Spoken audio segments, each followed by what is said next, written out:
নমস্কার, কেমন আছো তোমরা সবাই? আশা করি তোমরা সবাই খুব ভালো আছো। আমরাও খুব ভালো আছি। কিছুদিন আগে তোমরা আমাকে বলেছিলে তুমি ছোট্ট বাচ্চাটিকে সামলে কিভাবে নিজের ঘরটাকে পরিপাটি করে যত্নে গুছিয়ে রাখো, বা ঘরদোর আমি কি করে গুছিয়ে রাখি সেটা একটুখানি তোমাদের সাথে শেয়ার করতে। কিছুদিন ধরেই আমার এই ঘরটা প্রচণ্ড মিশি হয়ে আছে। তার কিছুটা ক্রেডিট তো অস্মি রানীর পিছনে তো যাই, কিন্তু কিছুটা দোষ আমারও আছে। কখনো তাড়াহুড়োর বসে এটা নিই ওটা নিই, আবার যেখানকার জিনিস সেখানে হয়তো রাখিই না। এমনটা হয়েই থাকে, কারণ আমার ডেইলি লাইফস্টাইল সম্পর্কে তোমরা সবাই সবটাই জানো, নতুন করে কিছু বলার নেই। এই যে ঘরের অবস্থা একদম বেহাল। কিছুদিন আগে থেকেই ভাবছিলাম যে ঘরটা আমাকে গোছাতে হবে, কিন্তু ওই যে এসি নেওয়া, তারপর ঘুরতে যাওয়া, এটা ওটা করে আর করা হয়ে ওঠেনি। কিন্তু এই ঘরটাকে গোছানোর আগে আমাকে মেন্টালি অনেক কিছু প্রিপারেশন নিতে হয়েছে, কোথায় কি রাখবো না রাখবো সব কিছু। ঘরটার অবস্থা দেখে তোমরা বুঝতেই পারছো, ঘরটা একদমই ছোট্ট, মানে নর্মাল ঘর হলে যেমন হয় আর কি, ওই 10-12 মতো ওরকম একটা রুম। তবুও আমি ঠিকঠাক মতো মাপটা জানি না, ওই রকমই হবে হয়তো। তো সেই রকমই আর কি, তার মধ্যে আর কি জিনিসপত্র প্রচুর ভরে গেছে। তো সেই সমস্ত জিনিসগুলোকে গুছিয়ে রাখা একটা বিশাল বড় টাস্ক। তারপর তো আমার তো দুরন্ত বেবিটা তো আছেই, তোমরা তো সবাই জানো যে আমাদের অস্মি রানী কতটা ছটফটে।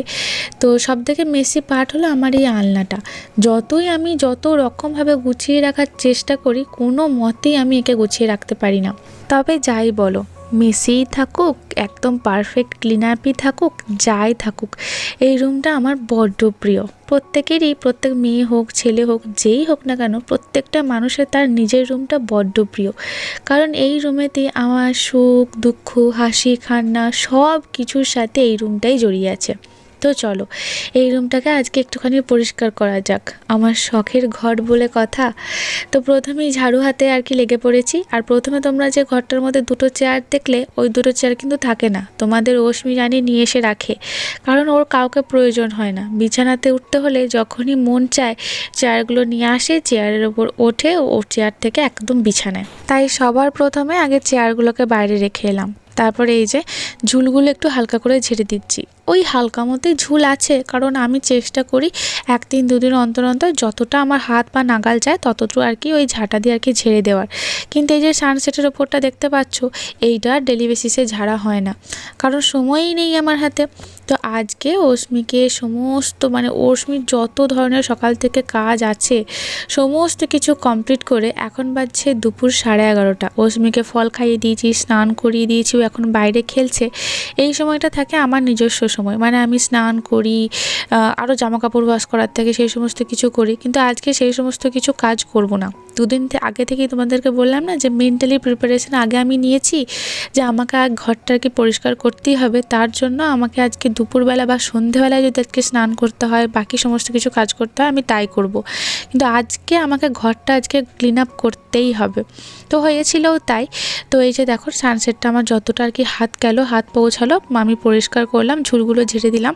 তবুও খুব বেশি ঝুল হয়নি, তবু আর কি হালকা হালকা যতটুকু মাকড়সার জাল আছে সেই সমস্ত কিছু আর কি ঝেড়ে দেওয়ার চেষ্টা করলাম। তারপর আমার যে আলমারির মাথার উপরে অস্মির একটা সুন্দর টেডি রেখেছি। ওই টেডিটা আর কি ঠিকঠাকভাবে আর কি ওই বাঁকা মতো হয়ে গেছিলো, তো কারণ মশারিটা টেনে নামায় আবার ওখানেতেই রেখে দিই, তো সেই জন্য আর কি। তারপরে আমার ঘরে সব থেকে বেস্ট পার্ট হলো এরকম বড় বড় দুটো জানালা আছে। সেই জন্য আমার ঘরে আলো বাতাস কোনো কিছুরই অভাব হয় না, এত সুন্দর লাগে এই জানালাগুলো। আর সব থেকে বেশি ভালো লাগে কি জানো তো, জানালার ঠিক বাইরে আছে প্রচুর গাছপালা। আমি ঠিক যেমনটা চেয়েছিলাম ঠিক তেমনটাই। আমি সব সময় ভাবতাম যে আমি যেন ঘরের জানালা খুলেই সবুজ গাছপালা দেখতে পাই, কারণ আমার সবুজ গাছপালা বড্ড প্রিয়। আমি এখন যে জানালাটা একটুখানি ঝেড়ে নিচ্ছি, এই জানালাটার পিছনেই আছে কলা গাছ, মানে ওই কাঁচা কলা গাছ বলে না, ঠিক তাই। তো ওই কলা গাছের বাগান আর কি। তো একদম পুরো ঘরটা, মানে আমার যখন নতুন নতুন বিয়ে হয়ে আমি আসি, এখন তো তবু গাছের সংখ্যা অনেকটা কমে গেছে। আর শুনেছি নাকি কলা গাছ যে জায়গাতে হয় সেই জায়গাতে আর দ্বিতীয় গাছ হয় না, তার পাশে হয়। তো সেই জন্য ওই গাছের দল আর কি সরতে আমার জানালা থেকে একটু আর কি সরিয়ে গেছে। কিন্তু যখন প্রথম আমি বিয়ে হয়ে আসি, গাছগুলো একদম আমার জানালার পাশে ছিল, মানে যে পাতাগুলো কলা গাছে সেই পাতাগুলো একদম আমার জানালার সাথে লেগে থাকতো। কি ভালোই না লাগতো, এখনও ভালো লাগে, তবে আগে একটু বেশিই ভালো লাগতো।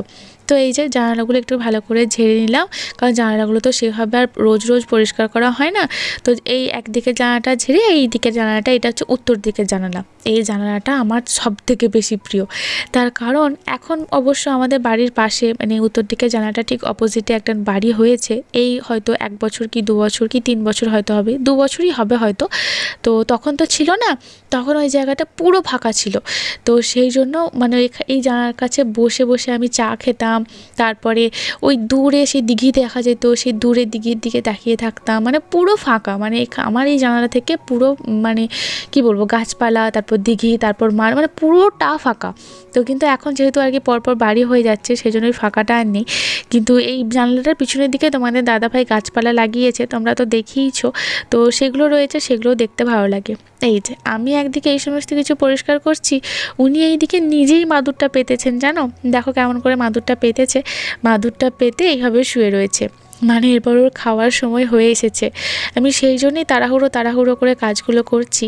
তো ঝাঁট দিতে দিতে অনেক কিছুই খুঁজে পাচ্ছি আর কি, যেগুলো উনি একদিন ওই কেরামতি করে মানে ঢুকিয়ে রেখেছেন এখানে ওখানে। ওনার এই খঞ্জনিটা খুঁজে পেলাম, যে খঞ্জনিটা কামারপুকুর থেকে আমার মা ওর জন্য কিনেছে। এই যে দেখো, ওনাকে যখনই বললাম যে আমি এটা খুঁজে পেয়েছি, তখন উনি সঙ্গে সঙ্গে আবার আর কি খাটের তলায় ঢুকিয়ে দিলেন, কারণ বোঝা যাচ্ছে এটা উনি ইচ্ছা করেই ঢুকিয়েছেন। তারপরে এই যে আমার বিয়ের সময় আমার কোনো এক বন্ধু, আমি এখনও পর্যন্ত জানি না এই জিনিসটা আমায় কে দিয়েছে, এই ঘড়িটা আমার বড্ড প্রিয়, কী সুন্দর গণেশ ঠাকুরের মুখ দেয়া। আর এই যে তোমরা টেডি বিয়ারের মতো যেটা দেখছো, সেটা আমি একটা ভ্যালেন্টাইন্স ডেতে, মানে 1 বছর ভ্যালেন্টাইন্স ডেতে তোমাদের দাদাভাইকে দিয়েছিলাম। আর এই যে রোজগুলো তোমরা দেখছো আর্টিফিশিয়াল, এই রোজগুলো আমাদের ফার্স্ট অ্যানিভার্সারিতে তোমাদের দাদাভাই আমাকে দিয়েছিল। তো সেগুলি আমি এখানে সাজিয়ে রেখেছি।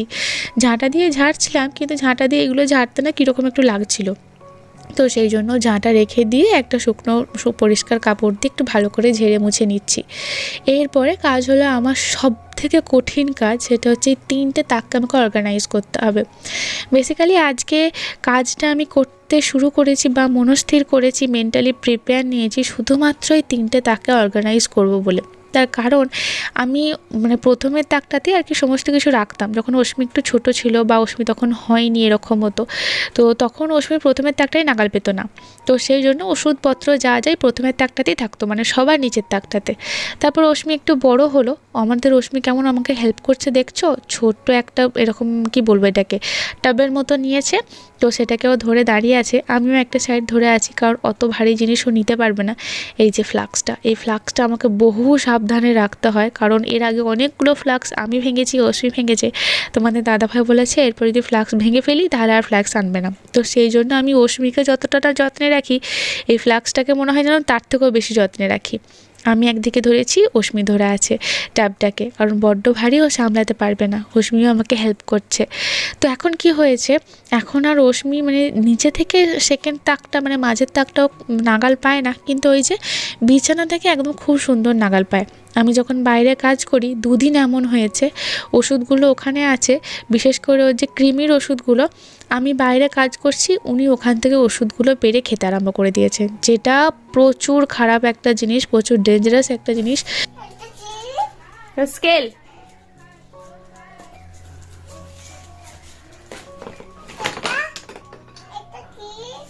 পরিষ্কার করতে করতে দেখো আমি কি খুঁজে পেয়েছি, এই সুন্দর জিনিসটা আমি খুঁজে পেয়েছি। এটা আমার কাছে খুব খুব স্পেশাল, যেটা হচ্ছে আমি যখন ফার্স্ট প্রেগনেন্ট আমি আর কি জানতে পারি আমার প্রেগনেন্সি কিট এটা, তো তখন সেকেন্ড লাইন যখন দেখায় আমি খুব খুশি হয়েছিলাম। তারই ফলাফল এই যে আমাদের অশ্মি রানী এখন সমস্ত কিছু জিনিসপত্র নিয়ে খেলাধুলা করছে, এত জিনিস একসাথে পেয়েছে, ওর খুশি আর কে দেখে। এটা আমার খুব খুব স্পেশাল জিনিস, প্রত্যেকটা মেয়ের কাছেই তাই, আমার কাছেও তাই। আমার সিঁদুর নিয়ে, আমার সিঁদুর কাঠি নিয়ে এখন সিঁদুর পরতে ব্যস্ত, কী খুশি, সিঁদুর পরেছে মায়ের মতো।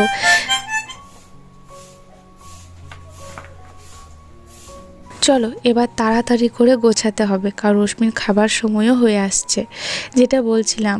তো সেই জন্য আমি ওষুধগুলো এই ঘরের মধ্যে না রেখে আমাদের পশ্চিম দিকে যে ঘরটা আছে ওই ঘরের মধ্যে রেখে দিয়েছিলাম, অনেকটা উঁচুতে, যাতে ও নাগাল না পায়। কিন্তু যখন ধরো রাত্রের দিকে কোনো ওর পায়ে ব্যথা হলো বা কোনো কিছু হলো, ওষুধগুলোকে ওই ঘর থেকে নিয়ে এসে এই ঘরে খাওয়ানো তো সম্ভব হয়ে ওঠে না। তো সেই জন্য ওষুধপত্রগুলো আমাকে এই ঘরেতেই রাখতে হবে, মানে ওর যেগুলো বেসিক নিডস সেই সমস্ত জিনিসপত্র এই ঘরেতেই আমাকে রাখতে হবে। তো সেই জন্যই আর কি তাড়াহুড়ো করে সমস্ত কিছু গোছানো মানে মনস্থির করেই ফেলেছিলাম যে আমাকে যদি আর কি প্রথমেই তোমাদেরকে বললাম যে সন্ধ্যাবেলাতেও যদি স্নান খাওয়া দাওয়া করতে হয় আমি তাই করব আজকে, কিন্তু তার আগে আমাকে এগুলো ক্লিয়ার করতেই হবে, গোছাতেই হবে। তো সেই জন্য আর কি যে প্রথমে তো একটা ভালো করে ঝেড়ে নিচ্ছি, সমস্ত জিনিস নামিয়ে দিয়েছি। এই যে 3টে কন্টেনার তোমরা দেখছো, এই 3টে কন্টেনারে আমার বেসিক্যালি অনেক জিনিস আছে, অশ্মির কিছু জিনিস রয়েছে, মানে বেশি আমারই আছে আর কি সাজগোজের জিনিসপত্র, যেগুলো আর কি হুট করতেই কোথাও গেলাম একটু হালকা টাচ আপ করে চলে গেলাম সেই রকম আর কি। যদিও আমি মেকআপ পার্সন নই, তোমরা তো আমাকে দেখে বুঝতেই পারো যে সেইভাবে আমি অতটা সাজগোজ করি না। সে থাকটাতে ছিল অশ্মির বাবার এই হোম থিয়েটারটা। এই হোম থিয়েটারটা তোমাদের দাদাভাইয়ের খুব শখের একটা হোম থিয়েটার। এছাড়াও মানে তোমাদের দাদাভাই যেহেতু গান খুব পছন্দ করে, এটা ছাড়াও আমাদের বাড়িতে আরও গান শোনার জন্য আরও 2টো ধরনের জিনিস আছে। তো এটাকে আর কি ওই মানে ইলেকট্রিকের সাথে আর কি বোর্ডের সাথে কারেন্টের সাহায্যে চলে আর কি, তার সাথে আর কি ওই তার দিয়ে ওটা দিয়ে আর কি চালাতে হয়। তো যাই হোক, সেই জন্য এর মানে ঝামেলা প্রচুর। এই তারগুলোকে আমাকে ঠিকভাবে গোছাতে বা লুকিয়ে রাখতে আর কি অনেকটা সমস্যা হয়। তোমরা তো জানোই যে এই তারগুলো বেরিয়ে থাকলে অতটা দেখতে ভালো লাগে না। তো আমি সেটাকে ভালো করে পরিষ্কার করে মাঝের তাক থেকে ওপরের তাকের দিকে তুলে দিচ্ছি। তার কারণ মাঝে মাঝে দেখেছি অশ্মি চেয়ার নিয়ে এসে চেয়ারের উপর উঠে এই হোম থিয়েটারগুলোর ওপরে আর কি অত্যাচার চালায়, মানে এগুলোকে পারতে যায়। একটা পড়ে গেলে যদি ভেঙে যায় তোমাদের দাদাভাইয়ের খুব কষ্ট হবে। তো সেই জন্য এগুলোকে পরিষ্কার করে আমি এখন ওপরেতে তুলে রাখছি। এরপর আমি ঠিক করেছি অশ্মি যে ওষুধগুলো ডেলি খায়, যেমন ধরো ক্যালসিয়ামের ওষুধ, D3 ওষুধ, বা কখনো কখনো পায়ে যখন খুব ব্যথা হয়, মানে এত ব্যথা হয় যে ও খুব কান্নাকাটি করে, মাঝে মাঝে চলতে পারে না। তো সেই সমস্ত তখন আর কি ওকে মাঝে মাঝে প্যারাসিটামলটা খাওয়াতে হয়, যেটা ডাক্তারই আর কি রেকমেন্ড করেছেন। তো সেই প্যারাসিটামলটা, তো এই 3টে ওষুধ আমি ওপরের দিকে তুলে রাখলাম। এখনও পর্যন্ত ওগুলো নাগাল পাইনি। আর আমি বর্ধমান গিয়েছিলাম, যে একজোড়া দুলের মতো পরে গেছিলাম অক্সিডাইজে, তো সেই দুলগুলো ওই এখনও ওখানেতেই রেখে দিয়েছি, এখন আর কি ঠিকঠাক জায়গায় রাখতে পারিনি। তো সেটাই আর কি ভালো করে যত্ন করে রেখে দিলাম। আর টুকিটাকি কিছু জিনিসপত্র ছিল সেগুলো আর কি ওপরের দিকে রাখলাম, মানে যেগুলো ধরো ওর হাতে আর কি আসবে না। যেমন একটা এই সামনেই দোল আসছে, তো একটা ফিচকারি আছে রং খেলার ফিচকারি, কিন্তু এটাকে রং খেলার ফিচকারি হিসাবে তোমাদের দাদাভাই কাজ করে না। আমরা যখন ফ্রিজটাকে ডিফ্রস্ট করি, যেখানে পিছনে জলের একটা রাখা স্টোরেজ আছে, তো সেই স্টোরেজ থেকে জলটা মাঝে মাঝে জমে যায়। তো সেই জমা জলটা তো ভালো নয়, তোমাদের দাদাভাই মাঝে মাঝে এই ফিচকারিটার সাহায্যে আর কি ফেলে দেয়। সেই ফিচকারিটা যেমন তোমাদের দাদাভাই কিছু ইলেকট্রনিক্স স্ক্রু ট্রু হ্যানা ত্যানা, তারপরে আরও অনেক কিছু জিনিসপত্র তোমাদের দাদাভাইয়ের রয়েছে, মানে টুকিটাকি জিনিস আর কি। সেই জিনিসগুলো তোমাদের অশ্মি রানীর হাতে একদমই পড়া চলবে না। তো সেগুলো একদম মাথার ওপরে রেখে দিলাম। তারপরে এই যে দ্বিতীয় তাকটার এবার পালা। প্রথম তাকটা তো মোটামুটি আর কি আমি সাজিয়ে ফেলেছি, তবে এখন যেভাবে সাজাচ্ছি এটাই ফাইনাল নয়, কারণ কিছু কিছু জিনিস আছে মনে পড়লে রাখছি, আবার মনে হচ্ছে ওখানে রাখলে আর কি ভালো লাগবে না, আবার সেখান থেকে সরিয়ে ফেলছি। এখন এই মুহূর্তে মোটামুটি আমি ওইভাবেই সাজিয়ে রাখলাম। আর আমার যেই চার্জার, মানে ইলেকট্রিক চার্জার যেটাকে তোমরা বলো আর কি, চার্জার লাইট বা এমার্জেন্সি লাইট তোমরা অনেকে বলো, লাইট চলে যাওয়ার পর খুব খুব প্রয়োজন আমার একটা এসেনশিয়াল জিনিস। একটা সময় গেছে জানো, আমার কাছে কিচ্ছু ছিল না, মানে আমার এই রুমটার মধ্যে তোমরা যা যা দেখছো, ইভেন যদি একটা পিনও দেখে থাকো, সেই পিনটাও আমার কেনা, মানে আমার তৈরি, আমার নিজের হাতে সমস্ত কিছু কেনা। আমি বিয়ের পর থেকে মানে সবটা আমি নিজের হাতে করেছি। আমার এই বাড়ির ফ্যামিলিতে কেউ বলতে পারবে না যে তারা আমাকে একটা পিন দিয়ে সাহায্য করেছে। উপরন্তু ছাড়ো সেই সমস্ত কিছু কথা, সেসব কথা না বলাই ভালো। কিন্তু এই রুমটার মধ্যে তোমরা যা যা দেখছো সেই সমস্ত জিনিস আমার নিজের হাতে তৈরি করা, নিজের হাতে কেনা, আমি সবটা নিজের হাতে আর কি কিনেছি। তো একটা সময় ছিল যে সময়তে আমার কাছে কোনো এমার্জেন্সি লাইট ছিল না, কোনো কিচ্ছু ছিল না। আমি রান্না করেছি কিসে জানো? আমি রান্না করেছিলাম আমার ফোনের ফ্ল্যাশ লাইট জেলে। হ্যাঁ, ফোনের মোবাইলের ফ্ল্যাশ লাইট জেলে আমি, মানে টর্চ লাইট বলো, ফ্ল্যাশ লাইট বলো, যাই বলো, আমার মোবাইলের ফোনের টর্চ লাইট বা ফ্ল্যাশ লাইট সেইটা জেলে আমি রান্না করেছি। এমনও দিন গেছে।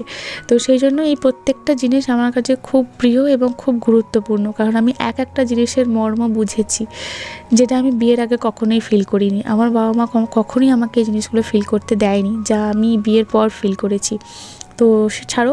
তো এই মাঝামাঝি এমার্জেন্সি লাইটটা নিয়েও আর কি তোমাদের অস্মি রানী আর কি এটা ওটা করতে যায়, কিন্তু হাত থেকে পড়ে গেলে গ্লাস মানে কাঁচের জিনিস যদি ভেঙে যায়, তো সেই জন্য কাঁচ না বেসিক্যালি ও হবে হয়তো ফাইবার মানে ওই রকমই আর কি। তো সেই জন্য আমি ওটাকে একদম মিডিলে আর কি যে তাকটা রয়েছে তার একদম ধারের দিকে রাখলাম, যাতে ওর মানে হাত দেয় না বা হাত গেলেও হয়তো অতটা আর কি নামাতে পারবে না। তো সেই জন্য ওখানেতে রাখলাম। আর যেমন শ্যাম্পু ট্যাম্পু বা কোনো ক্রিম ট্রিম রয়েছে এখন আমি মিডিলের তাকটা রাখলাম, কিন্তু এখানেতে আমি রাখবো না। পরে ভেবে দেখলাম যে এখানে রাখলে অস্মি ঠিক নাগাল পেয়ে যাবে, আর আমি যখন থাকবো না মানে ওকে যখন দেখতে পাবো না, কোনো বাইরে কাজে ব্যস্ত থাকবো, অস্মি এগুলোকে নিয়ে, কারণ ওগুলো সমস্ত কিছু খুলতে জানে, কীভাবে ওপেন করতে হয় না করতে হয় সব জানে। তো সেগুলো খুলে সব নষ্ট করে ফেলবে। পরে আমি এগুলোকে সব সরিয়ে দিয়েছিলাম। তোমাদের সাথে কথা বলতে বলতে দ্বিতীয় তাকটাও দেখো সাজানো হয়ে গেছে। অস্মির যে চকল মানে ওই খেজুর কিশমিশ এবং আমলকির যে একটা আচারের মতো বানিয়েছিলাম সব কিছুই অস্মির জন্য, সেগুলো একদম ডান দিকে রাখলাম। আর ক্যাকটাস, অস্মির দুটো টেডি এবং চার্জার এই সমস্ত কিছু দিয়ে দ্বিতীয় তাকটা ভর্তি করে দিলাম। মানে যেগুলো যদি হাতেও পায় সেগুলো হাতে পেলে ওরই জিনিস আর কি হবে, ওর খেলে নষ্ট করলে ভাঙলে কোনো কিছুই মানে অসুবিধা হবে না। তো সেগুলি আর কি ওর নাগালের মধ্যে রেখে দিলাম। এবারে প্রথম তাকটার পালা। প্রথম তাকটাকে ভালো করে সাজিয়ে নেব। তবে এই তাকটাতে আমার ইচ্ছা আছে অস্মির যত খেলনা মানে যে খেলনাগুলো এখনও পর্যন্ত সুস্থ সবল আছে, মানে যেগুলো এখনও ভাঙচুর কিছু করেনি, সেই সমস্ত সুস্থ সবল একদম ঠিকঠাক খেলনাগুলোকে এখানটার মধ্যে সাজিয়ে রাখার ইচ্ছা আছে। তবে অস্মি রানীর খেলনা কোথায় কি থাকে ওর কোনো ঠিক ঠিকানা নেই। অস্মির একটা খেলনা স্টোরেজ আছে যেটা তোমাদেরকে আমি একটু পরে দেখাবো, সেটাতে তোমরা দেখতে পাবে ওর মধ্যে কত ধরনের খেলনা আছে। তবে এখন হাতের সামনে যে যে খেলনাগুলো খুঁজে পেয়েছি বেসিক্যালি, তো সেই সমস্ত খেলনা দিয়ে আর কি সামনেটা সাজিয়ে দিলাম। কিন্তু ভালোভাবে সাজাতে পারলাম না, কারণ খেলনা আমার এখন বাছার মতো বা কোনটা সুস্থ সবল আছে সেটা এখন খুঁজে আনার মতো সময় একদমই নেই। তাই যা পেয়েছি তাই দিয়ে সাজিয়ে দিলাম। আমাদেরকে তখন বলছিলাম না যে কিছু ক্রিম, কিছু শ্যাম্পু মানে এই সমস্ত জিনিস ওর হাতের নাগালে রাখতে হবে, যেটা আমি একদম মাঝের তাকে রেখেছিলাম। তো সেইগুলোকে ভাবলাম যে আমি একদম আমার যে ড্রেসিং টেবিলটা রয়েছে এই ড্রেসিং টেবিলের মাথার ওপর রাখি। এই যে খাট, আলমারি, ড্রেসিং টেবিল এই সমস্ত কিছুই আমার মানে বিয়ের সূত্রে আমার বাবার বাড়ি থেকে পাওয়া। তো বিয়ের 5 বছর হয়ে গেছে, কিন্তু তোমাদের সাথে সেইভাবে কোনো কিছুই আমি শেয়ার করিনি, আর কোনো কিছু তোমাদেরকে বলিও নি যে আমার বিয়েতে আমার বাবার বাড়িতে কী কী দিয়েছে না দিয়েছে, কোনো কিছুই এই বিষয়ে তোমাদের সাথে কোনো কথা হয়নি। আজকে এই ঘরটা গোছাতেই আর কি সমস্ত কথা হচ্ছে। তো এই সমস্ত জিনিস আর কি এখানটার মধ্যে রাখছি। আর তাছাড়া আমি না একটা ওই যে ছোট ছোট কাঠ বাক্সের মতো বাক্স হয় যেগুলো ওই বেসিক্যালি অনলাইন থেকে যে বাক্সগুলো আসে, তো সেইগুলোকে কেটে সুন্দর করে তার উপরেতে ওই যে গিফট র্যাপারগুলো হয়, তো ওই গিফট র্যাপারগুলোকে সুন্দর করে জড়িয়ে একটা কন্টেনারের মতো বানিয়েছিলাম। তার মধ্যে ছোট ছোট এটা ওটা জিনিস আর কি রাখি।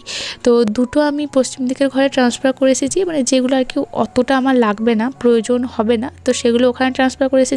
আর একটা যার মধ্যে কাঁচি এটা ওটা হেনা তেনা যেগুলো আমার লাগবে চট করতে আর কি লাগবে হুট করতে, তো সেগুলো এখন আমি এর মানে ড্রেসিং টেবিলের মাথার ওপর রেখে দেবো। এখানে আরামসে অস্মির হাত কোনো মতেই এসে পৌঁছাবে না। তবে জানো কি, আমার বিয়ের যখন আমি করে আসি তখন একটা কাঁচির আমার বড্ড প্রয়োজন হয়েছিল। তোমাদের দাদাভাই বাড়িতে ছিল না, কারণ আমার বিয়ের পরপরই আর কি ওই লকডাউন পড়ে যায়। তখন তোমাদের দাদাভাইয়েরও আসা মানে বাড়িতে আসা মুশকিল হয়ে পড়ছিল, কারণ ডিউটির চাপ, আর তাতে তখন তো বাড়ি থেকে কেউ বেরোচ্ছিলই না, রাস্তাঘাটে সব কিছু ফাঁকা। তখন আমার একটা কাঁচির কোনো একটা গিফট র্যাপারের জন্যই হোক বা কোনো কিছু কাজের জন্যই হোক, এই মুহূর্তে আমার মনে পড়ছে না, আমি আমার শ্বশুরমশাইকে বলেছিলাম, তখন আমি অত বুঝিনি বা বুঝতাম না, বলেছিলাম একটা কাঁচি এনে দিতে। তো সেই কাঁচি নিয়ে তাণ্ডব চলেছিল, তাণ্ডব। তারপর আমি যখন বাবার বাড়ি চলে যাই, বাবার বাড়ি থেকে ফিরে এসে সেই কাঁচি আমি আজও পর্যন্ত খুঁজে পাইনি। সেই দিনের পর থেকে আমি আর কোনো দিন কোনো কিছু আজ পর্যন্ত আনতে বলি না। তোমাদের দাদাভাই বলে সবটা ওর জন্য আর কি ওকে বলতে এবং মেসেজ করে লিখে পাঠাতে বা কোনো কিছু করতে, মানে সবটাই ও আর কি আনবে। তো তারপরে সেই মুহূর্ত থেকে আমি ডিসাইড করে নিয়েছিলাম প্রয়োজন হোক আমি পাশের বাড়ি থেকে নিয়ে আসবো, তবু কোনো দিন কোনো কিছুর জন্য বলবো না। তো যাই হোক, চলো সব কিছু আমার ড্রেসিং টেবিলের মাথাটা আর কি সাজিয়ে নেওয়া হয়ে গেল, গুছিয়ে নেওয়া হয়ে গেল। এরপর ভাবলাম যে এইভাবে কাঁচগুলো যেগুলো রয়েছে এগুলো তো বহুদিন পরিষ্কার করি না, তো সেই জন্য একটুখানি কলিন দিয়ে কাঁচটা আর এই যে এই সামনেটা যেটার ভেতরেতে আমার সব কিছু সাজানো আছে, আমার কি বলবো সব কিছু সাজের জিনিসই, কিন্তু সেইগুলো আর মানে খোলা হয় না অস্মির জন্য। কারণ অস্মি যদি জানতে পারে যে এটা খোলা যায় তাহলে আমার একটা জিনিসও থাকবে না। ও যতবার বলে যে মা এটা খোলো খোলো, ততবারই ওকে বলা হয় যে এটা তো খোলা যায় না, এটা তো ভেতরে ছবি, এর ভেতরে পিকচার আছে, কোনোটাই আসল নয়। তো এইভাবে ওকে ভুলিয়ে রাখি, নাহলে আমার কোনো কিছু এইভাবে সাজানো থাকতো না। তো পরিষ্কার করে কাঁচটা বা ড্রেসিং টেবিলের সমস্তটাই আর কি, এটা যেহেতু আমার খুব খুব প্রিয় আর খুব শখের একটা জিনিস, যেটা সবথেকে বেশি আমার মায়ের খুব শখের জিনিস। আমার মা এক মাইমার কাছে আর কি দেখেছিল, তারপর বলেছিল যে আমার মেয়েকে বিয়েতে আমি এরকম একটা দেবো। তো সেই জন্য আর কি দিয়েছি। আমার মায়েরও খুব শখের জিনিস এবং আমারও খুব শখের জিনিস, সেজন্য চেষ্টা করি খুব সযত্নে গুছিয়ে রাখার। তো অশ্মির জন্য আর কি অতটা হয়ে ওঠে না, কিন্তু আজ যেহেতু গোছাচ্ছি সেই জন্য একটু ভালো করে পরিষ্কার করে নিলাম।